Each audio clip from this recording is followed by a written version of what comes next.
So Leah Braun is the senior partner of Nsight Partners. Nsight Partners allies with individual businesses and organizations to help them solve problems and achieve results. They accomplish that through coaching, training, and consulting, I added a word for you, Leah, and all designed to develop and grow the individual and the organization. Leah retired from the South Dakota National Guard at the rank of Master Sergeant after 22 years of military service, where she began to hone her passion for working with people. Leah has a teaching degree from Black Hills State University and a Master's of Science in Administrative Studies with an emphasis in counseling. That's after my own heart, from USD. Leah is a certified professional coach, credentialed through the International Coach Federation. A career highlight for Leah was being awarded the Friend of a Small Business Award by the South Dakota CEO in May 2017.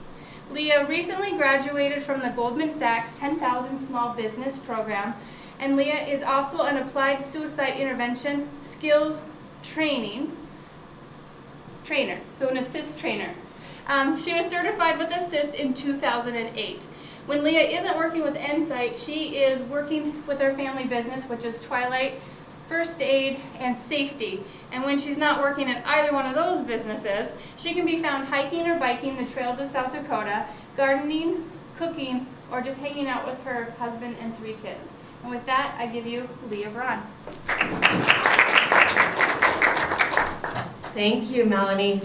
It is so different to be on this side of the stage. I like being out there, but this is fine too. The stories that I have appreciated the most from entrepreneurs have been stories about why are you doing what you're doing, how did you get started? So I want to share my story with you this morning. This is my phone. Most of you have something similar. I get 20 to 30 calls on that phone every day. I answer most of them, but today I want to tell you about a call that I almost missed. There's me back in 1990 with my doppelganger. Right out of high school, I joined the Army National Guard, and my whole thought was go to college. That's all I wanted to do, and that was the only reason for joining. I had no intention of staying more than 6 years, which is the minimum obligation. So I joined the National Guard, and little did I know, but it set the course of my life and my career in a way that I had not ever expected. So like most young people, what are you going to do with your life was a question that I had been asked multiple times. And I thought, well, the prudent thing, the smart thing, is to go into the medical field, right? Great benefits, great pay, the life. So I go to college, I go to Black Hills State, I major in chemistry, and second semester, I'm sitting in a chemistry class, and it's like 2 weeks into the semester, and I just had the biggest aha moment of my life. I stood up from that class, I walked to the registrar's office, and I said, I need to change my major. And there were 2 ladies sitting at the front desk, and I'll never forget the looks on their faces. They looked at each other, and then they looked at me and said, we're 2 weeks in, you're going to have work to make up, you've missed all this stuff. I said, I don't care, this is the wrong major for me. I'm a people person. My whole family is filled with teachers and administrators and counselors. I'm not a scientist. So I decided to major in teaching.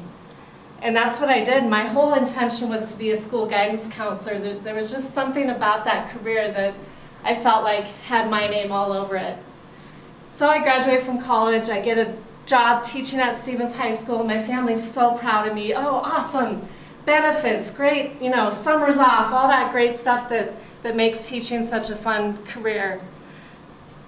I loved it, but there's just something about it I just knew that wasn't going to be my forever career. I didn't know what it was going to be, but there just wasn't something right with sticking with that forever. Well, time goes on. We have baby number 1, we have baby number 2, baby number 3, and with each child, I changed careers with the idea that, I can't be a good soldier and a good mom and a good teacher all at once. So I taught adult education, I worked at our church for a little while, I did a lot of different things, and all the while wondering what I should do. Well, there I am. 6 years came and went from the National Guard. I stayed. I was in the chaplaincy of the National Guard. I was a chaplain assistant, and I loved it because not only did we attend to the faith practices of soldiers, making sure that they could do their thing, we taught marriage retreats for soldiers who were getting ready to deploy or coming home from a deployment, and I absolutely loved it. But still, this was probably at about the 15-year mark, and I thought, this is great, but I just can't see myself doing this forever. Well, I'd had a particularly bad day one day, and I decided, okay, my time is up, I'm gonna quit. Well, just then the phone rings. I pick up the phone, and it's this soldier on the other end, and he goes, Sergeant Braun, I just wanted you to know that my wife and I were in one of your marriage retreats, and you helped save our marriage. Right? Like, okay, I can take a hint. This career is for me, but I don't know how long I'll stay. Well, about the 20-year mark, I'm like, I got my 20 years. I can get retirement when I'm that great age of 65. I really am ready to go, but I don't know what to do. Here was my prayer. Just, God, please drop a load of bricks on my head. On one of those bricks, please say what it is, what I'm supposed to do with my life, because I didn't know. But I knew it was some combination of working with people, helping groups, whatever. Well, it was my husband, Adam, who gets a lot of credit for what I did next, because he said, I know you don't want to go the traditional counselor route. I know you don't want to go back to teaching. Why don't you get certified as a life coach? And I said, what? Life coaches are flaky. They don't get paid well. And I don't know anything about running a business. But little did I know, I had it in me. And one night I got up in the middle of the night. This has never happened before or since. This was like 4:30 in the morning. And I found this huge piece of butcher paper, and I don't know why I'm crying, but it's all right. And I sketched out a business plan. I sketched out a coaching plan. Adam gets up and I say, I guess I'm getting certified as a life coach because this came to me and I have to do it. So I did it. My first business name was Resilient Life. And I thought, this is all I'm going to ever do again is coaching because I loved it. It seemed like a good fit for what I was good at and what people saw in me. Time goes on, and I think I'm just going to do coaching, but pretty soon one thing leads to another. And now I'm working with businesses, I'm working with groups, I'm doing staff training. So from Resilient Life, I became Harney Business Group. In that, Adam joined me. He has a great background in working with Fortune 500 companies, doing outsourcing and business process improvement.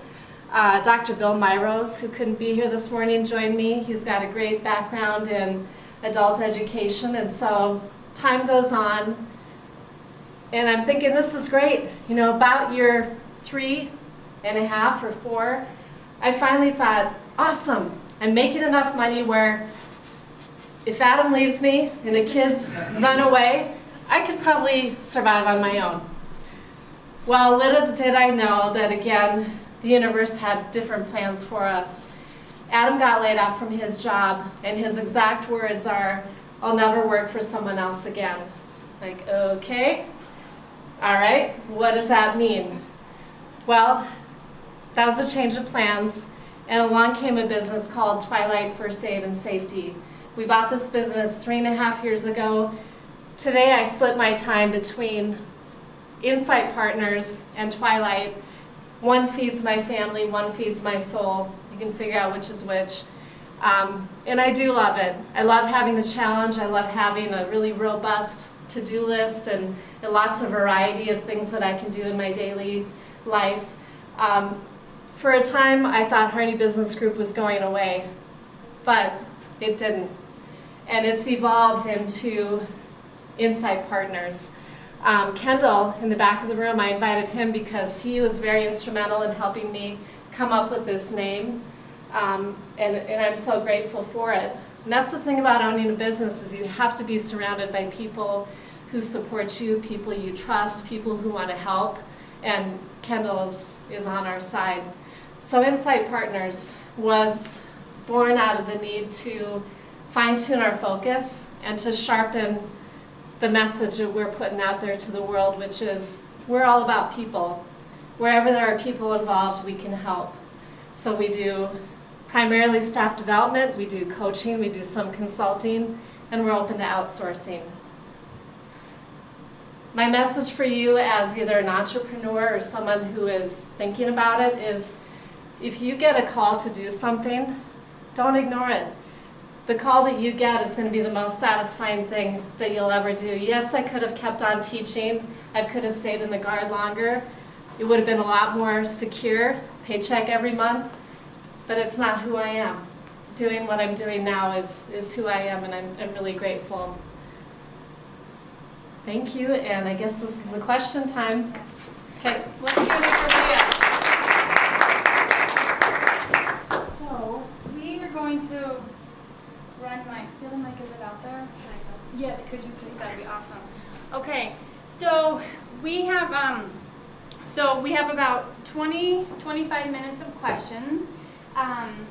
Please don't be shy in asking questions.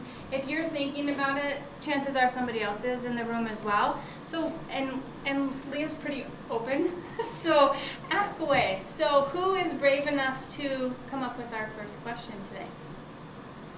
Okay. Sorry, I can make somebody walk. No, that's okay, that's what we do. I can talk loud too. This is why we wear our Fitbits or Apple Watches today. Yes, right, count those steps. Thank you for your presentation. I thought that was awesome. Thank you. Are you willing to be candid? I know as an entrepreneur, it seems like many of us start this journey without thinking about maybe the ups and downs that we have to face. Right. Are you comfortable sharing maybe some of those bumps in the road along the way? Yeah, absolutely. Sorry, really putting you on the spot. No, I anticipated that question. I'm glad you asked because, again, like Melanie said, other people are probably thinking it. So one challenge in a field like this is that because I love what I do and a lot of you love what you do, people think that you want to do it for free. You want to come to our group and talk about, say, stress management or company culture because you love that, right? Yeah, I love it and I want to get paid.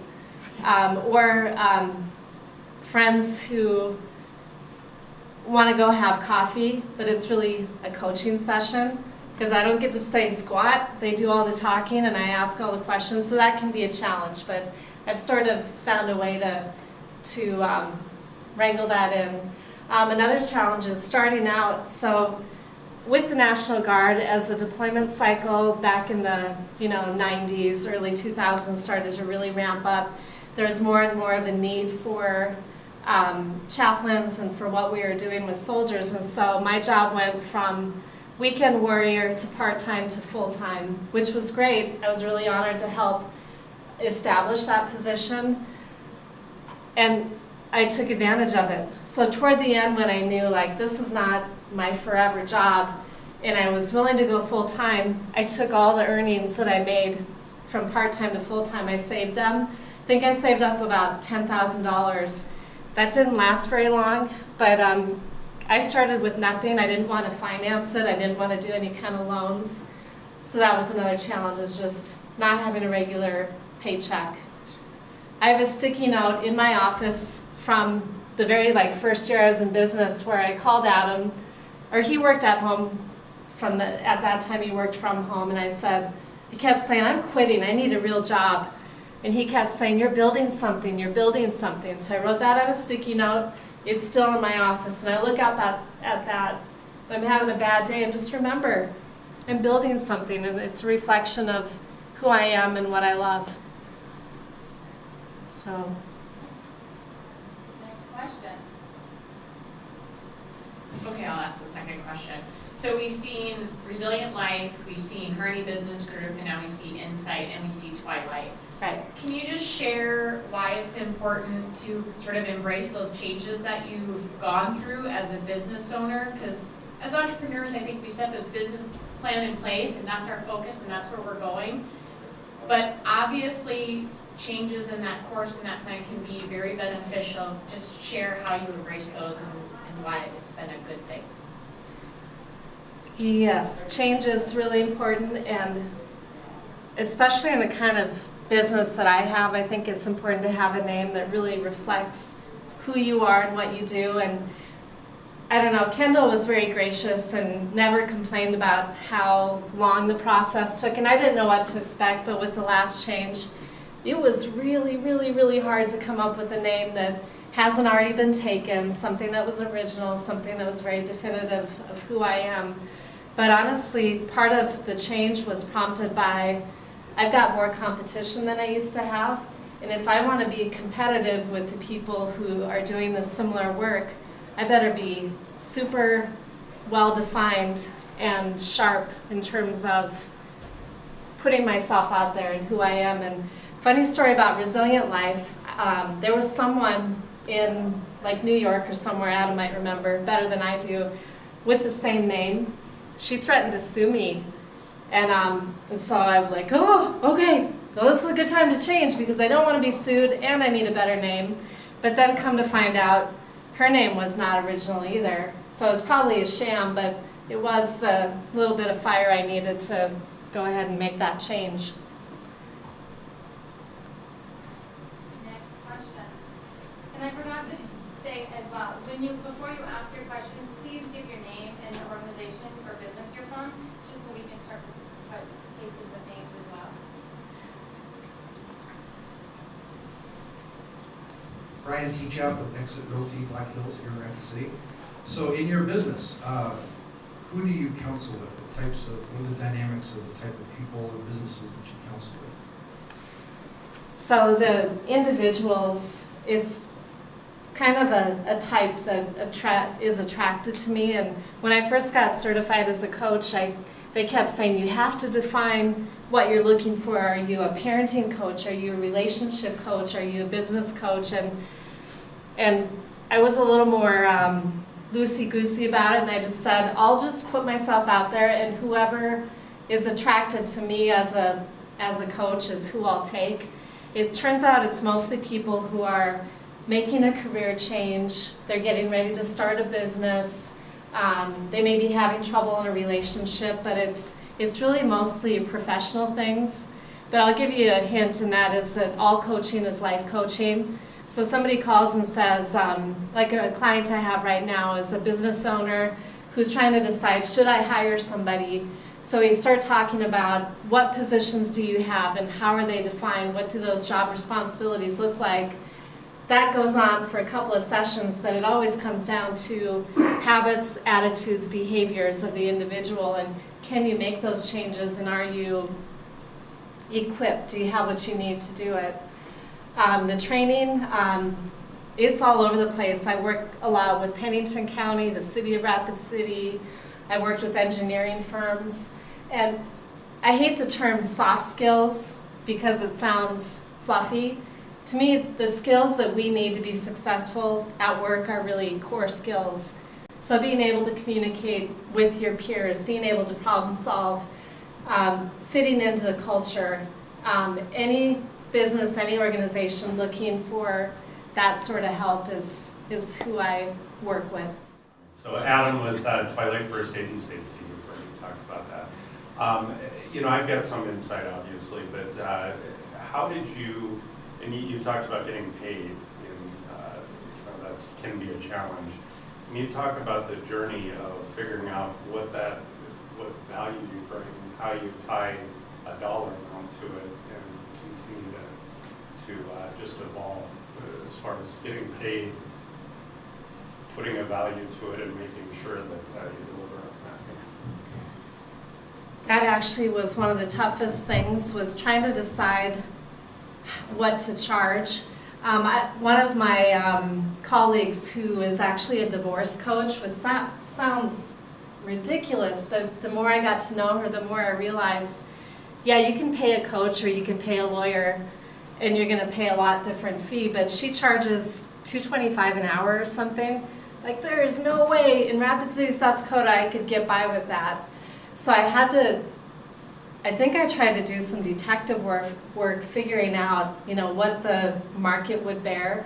when I first started out, I was charging $50 an hour for coaching, and I kept hearing, that's like nothing. You know, if I went to a counselor, it'd be this amount, and it is a different service, so I don't want to, you know, Melanie's got a different area of expertise, but I think I just experimented with what the market would bear. For training, what I decided was, you know, for every 1 hour of training, I spend at least 2 hours preparing, unless I've done the topic before. So I basically took my coaching fee times 3 for an hour of training, and nobody ever bats an eye, people pay it. So I've never had anybody say they didn't hire me because of the fee. In fact, I've heard more often, is that it? That's pretty reasonable. Like, well, okay, what would you pay? Because happy to charge that too.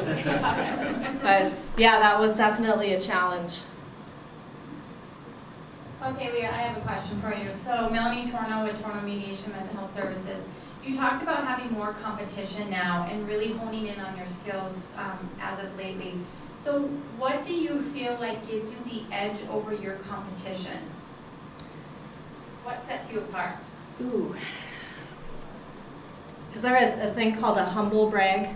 I think that's what this is. Yes, it's a But you asked, so what I've seen with a lot of my competitors is sort of a one-size-fits-all. Like, oh, you're having this issue, here's your solution, without regard for, you know, what have you tried, and tell me about yourself, and let's get to know you a little bit so we can understand the issue. So I think the edge is probably that I take the time on the front end, more time getting to know somebody or a business than some of my competitors, and it's never a one-size-fits-all. I had an engineering firm call, and they wanted generational training, like generations in the workforce, millennials, baby boomers, Gen Z, etc. So I went and talked with them, and the more we talked, one, I found out they'd already had that training like the year prior, and secondly, I said, this feels like a culture problem. They had a lot of turnover, they had basically unhappy people on staff, and I said, are you game to try a culture presentation? They said, yeah, let's do that. And that went better. But I just think, thank goodness I didn't just go ahead with the bridging generations, because it's not what they needed. So I think the edge is just getting to know my clients a little bit better and never saying, here, you have to do this and then we'll figure it out.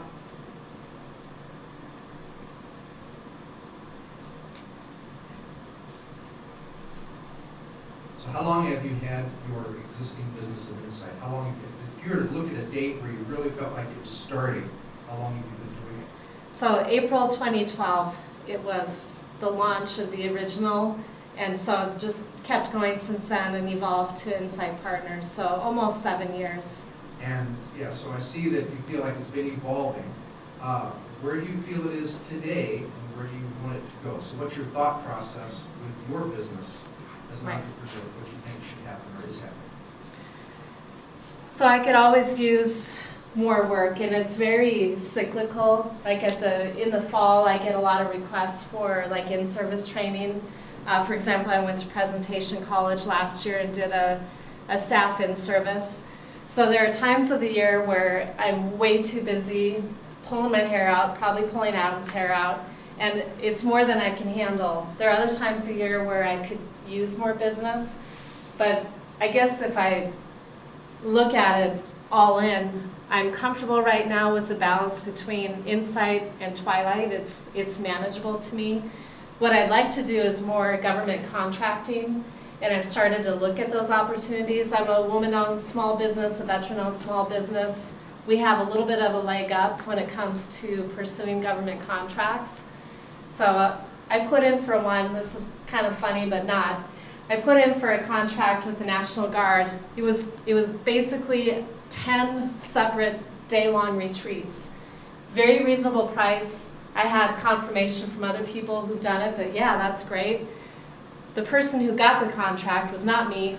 That person came in at less than half of what I had threw out there, and I just said, okay, it wasn't meant to be, and I wouldn't have done the work for half of what I proposed, because it was going to be a lot of work.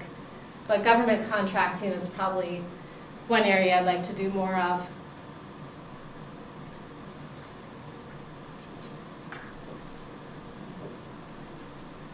This is for you and Adam. Not everybody can work with their spouse. I love my husband. I think I won the husband lotto, and we're going to be married 20 years this year. But I think working together would pose some challenges for us. Can you talk a little bit about how you guys work together and also have personal together? How do you manage that? Do you want to answer, Adam? You get the mic. You're right. It is very challenging. The couple that we bought the business from, Tony Ortiz, Becket Ortiz, Tony said, "Don't work with your spouse. Don't do it." Like, well, you have to. This is a family business. It's perfect for a married couple. But a couple of things we've done that have really helped. Number one is very clear rules and very clear definition on who does what. Because as soon as we start stepping on each other's toes, we get irritated. I get irritated. So that's been very helpful, and I have to say that you really get to know your spouse in a way more than you thought, because we're all a little different at work than we are at home, so it's a new dimension of the relationship in that way is very good. So besides clear roles and responsibilities, we also try to, like on a weekend, unless we are scheduled to talk about Twilight, we don't talk about it. We splurged about a year ago and bought ourselves a hot tub, and we'll be sitting in the hot tub, and either Adam or I will say just one thing about work. I'm just going to say one thing. Well, pretty soon, an hour later, it's like, can we just be done now talking about work? Because we could always be working, we could always be talking about it, but we try to, when we're off, we try to just be off and not be always thinking about work. I would just add, I guess, that so that's all true, and I don't recommend it for anybody. I don't take any advice from me. It does work for us, and we do compartmentalize a bit. One of the things that I always go back to is coming out of my corporate experience. I said that day, I'm not going to work for anybody again, and we are building something. So we're 3.5 years in on Twilight, obviously 7 years in on Leah's journey here, but it's not our be-all, end-all. So we know that this is just one step towards building something bigger for our family and that type of thing. So I think we keep in mind that we're not stuck doing what we're doing, and if it doesn't work, we'll adjust, we'll do something different. So we're not beholden to that, I guess. So that helps me, and the hot tub helps too. Yeah, I've threatened to quit Twilight multiple times too, and Adam's usually like, okay, that's fine, we'll figure it out. Like, what do you mean? Don't you want to tell me I can't quit? Like, this is our family business, but he doesn't. And I haven't quit yet. I don't know, I can't quit, I don't think. I don't know how I would quit, but I've threatened it. She's head of HR, so it's awkward. Oh, I always mention, for entrepreneurs, go back to the E-Myth. It's a book that talks about roles and responsibilities. Basically, it's really good. So anybody that's running a business, just remind yourself, those roles are very important, and it's been super helpful for us. Yeah, the E-Myth is a great book for any entrepreneur. We have different skill sets too, and that helps, and you hope for that in any business that you're part of. The thing that we have to do sometimes is swallow our pride, and we'll ask each other, how did I do with that? And it's like, do you want me to be honest? Because I'm going to be honest. And we have to be able to, swallow our pride and listen to each other. So it's interesting and good. Really simple question, Leah Marie String, Edward Jones. What do you do I know kind of what you do for advertising for Twilight. It's a lot, in my mind, more traditional. I see the commercials, but what do you do for Nsight for advertising or marketing in order to draw in your ideal customer or client? So I used to be part of BNI, and it was really good. It helped me build my business. It helped me establish myself as a business owner and come to understand what that meant. But really, my number one referral is a referral from a repeat customer or someone who's had me come in and do training. I did a one-day retreat for the Custer Economic Development Corporation to help them work on a vision statement, look at their strategic plan. 2 weeks later, I got a call from Hill City. They said, we're looking for somebody to help us create a vision statement, and your name kept coming up. And I was like, huh. It's just interesting how that happens. So word of mouth referrals are probably the #1 way. The other way is I do a lot of networking. I go to chamber mixers. I love 1 Million Cups, used to do B&I. Try to go to women's networking when I can. But trying to build relationships, that old adage of, you know, people do business with those they know and trust. That's it right there. Yep. So I have another question. Melanie Torno with Torno Mediation, Mental Health Services. So with having many transitions and looking at and really honing into what you want to specialize in, where do you want to go? Do you have a next targeted audience or that you want to tap into other than the government contracts? Are you planning to expand, and if so, what does that look like for you? Yeah, that's a good question. With bringing Dr. Bill in, he's really strong in working. He's a part-time pastor. He's really strong with faith groups and with suicide intervention. And when I rebranded to Harney Business Group, I really didn't see, I remained as a suicide intervention trainer, and I contract with like Auwerter, St. Mary's, and Pierre for 2-day retreats. And I kind of compartmentalized that, like that's not really part of Harney Business Group, that's just something different. But now with bringing Dr. Bill in, and especially now with the rebranding, I realized that it's working with people. And it doesn't matter if you're talking about your processes that you have in your business or if you're talking about something as serious as suicide. But where I'd like to go is, #1, more suicide intervention training, and Dr. Bill is working with some school districts and things and with the police organization. The other place I'd like to go is more strategic planning. Often I get called when a group has a strategic plan and they look at that plan and they go, what do I do with this? So I'm called in to help them pick it apart and set more actionable goals instead of just, you know, we're going to grow our membership or whatever. All right, let's decide how do you do that. So I'd like to be more on the front end of that, helping groups create strategic plans that are more reasonable and not a 50-page document, but maybe a 10-page document, something they can actually do something with. So those 2 areas.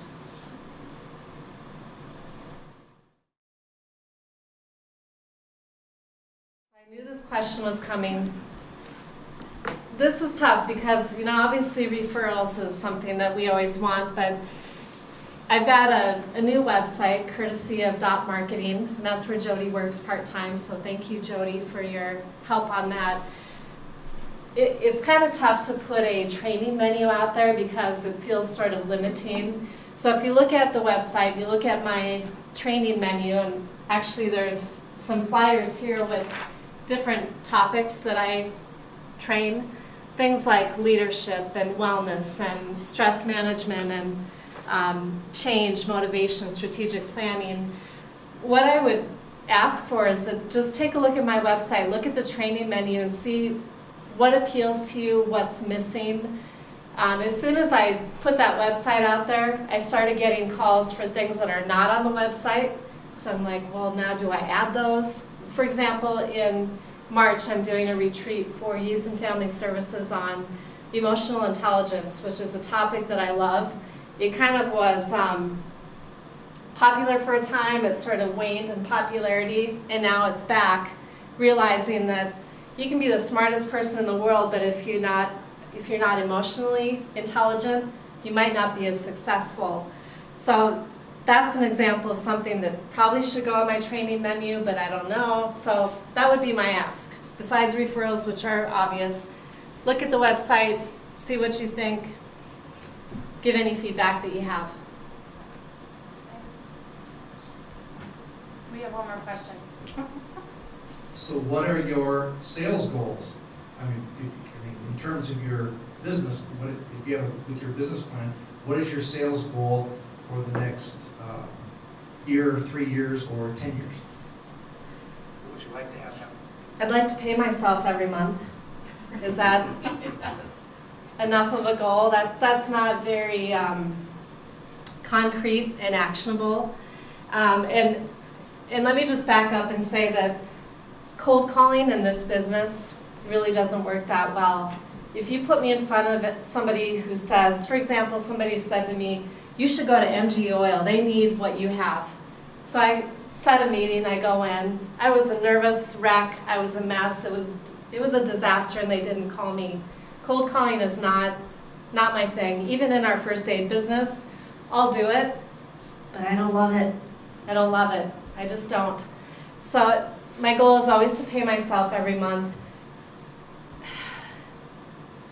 I don't have a sales goal. It's just to keep bringing in the business that I have gotten, and it always works out. I don't know how, but even when we bought Twilight and I sort of quit marketing Harney Business Group because I didn't have the time, people kept calling.